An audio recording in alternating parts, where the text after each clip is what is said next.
विद्यार्थियों, आप सभी का स्वागत है इस वीडियो में।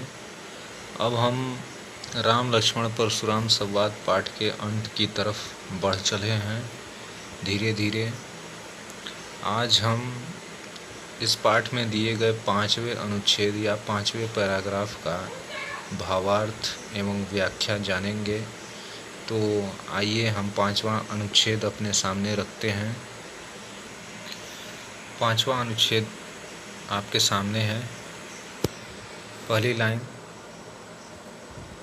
तुम तो कालु हाँक जनु लावा, बार बार मोहि लागी बोलावा। लक्ष्मण जी बोल रहे हैं परशुराम जी से, व्यंग करते हुए ही बोल रहे हैं।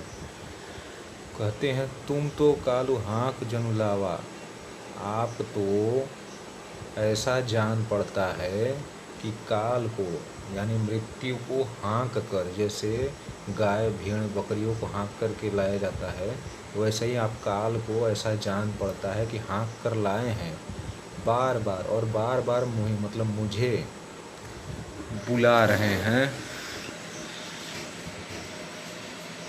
काल के पास। सुनत लखन के वचन कठोरा।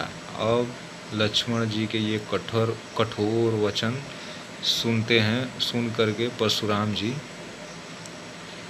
परशु सुधारी धरेऊ कर घोरा। लक्ष्मण जी के कठोर वचन सुन करके परशुराम जी अपने परशु को यानी फरसे को सुधार करके यानी थोड़ा तेज करके धरते हैं कर में, अपने हाथ में, अपने घोरा हाथ में, अपने मतलब शक्तिशाली हाथ में धारण करते हैं। अब जनि देई दोष मोहि लोगु। परशुराम जी अब सब सभा में बैठे सभी लोगों से कहते हैं, अब मुझे कोई दोष नहीं देगा, मुझे अब कोई दोष नहीं देगा। कटुवादी बालकु बध जोगु। यह कटुवादी कड़वा बोलने वाला है, कटु वचन बोलने वाला बालक बध जोगु, वध करने के योग्य है, यानी मरने के ही योग्य है। बाल बिलो की बहुत मैं बाँचा। बालक देखकर मैंने बहुत बाँचा, अभी तक मैंने इसको बालक देखकर बहुत बाँचा, यानी बहुत समझाया, बहुत बोला। अब यह मर निहार भा साँचा। अब सच में यह मरने ही लायक है। कौशिक कहा क्षमी अपराधु। कौशिक यानी विश्वामित्र जी। विश्वामित्र जी अब परशुराम जी से कहते हैं, इसके अपराधों को क्षमा कर दीजिए।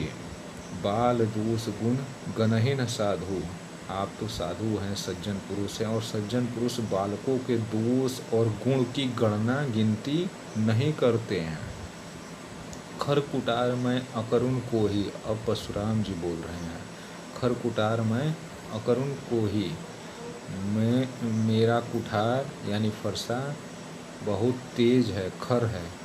मैं अकरुण हूँ मतलब बिना करुणा का हूँ, करुणा रहित हूँ, कोही और क्रोधी हूँ। आगे अपराधी गुरुद्रोही, और मेरे आगे मेरे सामने अपराधी खड़ा है, गुरुद्रोही खड़ा है, गुरु का द्रोह करने वाला खड़ा है। उतर देत छोड़ो बिनु मारे। यह मुझे बार बार, मैं इसे इतना समझा रहा हूँ लेकिन यह बार बार मुझे उत्तर दे रहा है। उतर देत छोड़ो बिनु मारे, और मैं इसे बिना मारे छोड़ रहा हूँ। यह मुझे बार बार उत्तर दे रहा है और मैं इसे बिना मारे छोड़ रहा हूँ। केवल कौशिक शील तुम्हारे, केवल कौशिक, केवल विश्वामित्र जी तुम्हारे शील के कारण, शील स्वभाव, विनयशील स्वभाव के कारण, तुम्हारे विनयशील स्वभाव के कारण, तुम्हारे शालीन व्यवहार के कारण इसे मैं छोड़ रहा हूँ। न तो ये ही काट कुठार कठोरे। नहीं तो अभी यहीं पर इस कठोर कुठार से, कठोर गणासे से इसे काट डालता। और गुरही उरिन होतेउ श्रम थोरे। और गुरही मतलब गुरु का, उरिन मतलब ऋण, और गुरु का ऋण यानी उधार कम श्रम करके, श्रम थोरे मतलब थोड़ा ही श्रम करके चुका देता, उतार देता। अब इतना कुछ सुनने के बाद गाधी सुनू, कह हृदय हसी मुनि हरियरे सूझ गाधी सुनु। मतलब अब यहाँ पर फिर से विश्वामित्र जी के लिए एक नया शब्द आ गया, गाधी सुनो, यानी गाधी के पुत्र हैं विश्वामित्र ऋषि।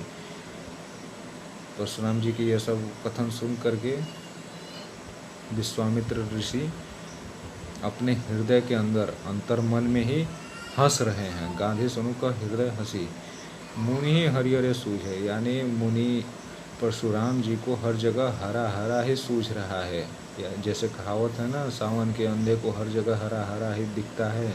जैसे परशुराम जी ने सोचा है कि माना है कि जैसे अनेक बार क्षत्रियों को इस धरती से मार दिया, धरती को क्षत्रिय विहीन कर दिया, वैसे ही लक्ष्मण भी क्षत्रिय है, इसको भी बड़ी आसानी से मार दूंगा।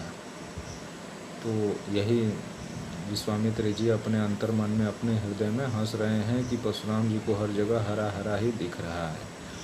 अयमय खाड़ न उखमय, अजहू न बूझ अबूझ। अयमय मतलब लोहे का, लौह से बना हुआ। खाड़ मतलब होता है खड़ग, तलवार कह सकते हैं। न उखमय, ऊख में, ऊख, ईख को अवधी भाषा में ऊख कहा गया है। ऊखमय मतलब ईख से बना हुआ, ऊख से बना हुआ। अब ये विश्वामित्र जी अपने मन ही मन, अपने हृदय में ही ये सोच रहे हैं कि जिसको परशुराम जी कह रहे हैं कि मार डालूंगा, वो इतना आसान नहीं है उस बालक को मारना। परशुराम जी ये सोच रहे हैं कि यह उखमय यानी गन्ने से, ईख से बना हुआ खड़ग है, तलवार है, जिसे बहुत आसानी से तोड़ डालेंगे, जबकि यह तो लोहे से बना हुआ है। और परशुराम जी को आज भी, अभी भी यह समझ में नहीं आ रहा है कि यह कोई साधारण बालक नहीं, यह कोई साधारण क्षत्रिय नहीं है। यह पूरी तरह से परशुराम जी इस बात से अबूझ हैं, यानी उनको समझ में यह बिल्कुल नहीं आ रहा है। तो विद्यार्थियों, यह था 5वें अनुच्छेद का भावार्थ। धन्यवाद।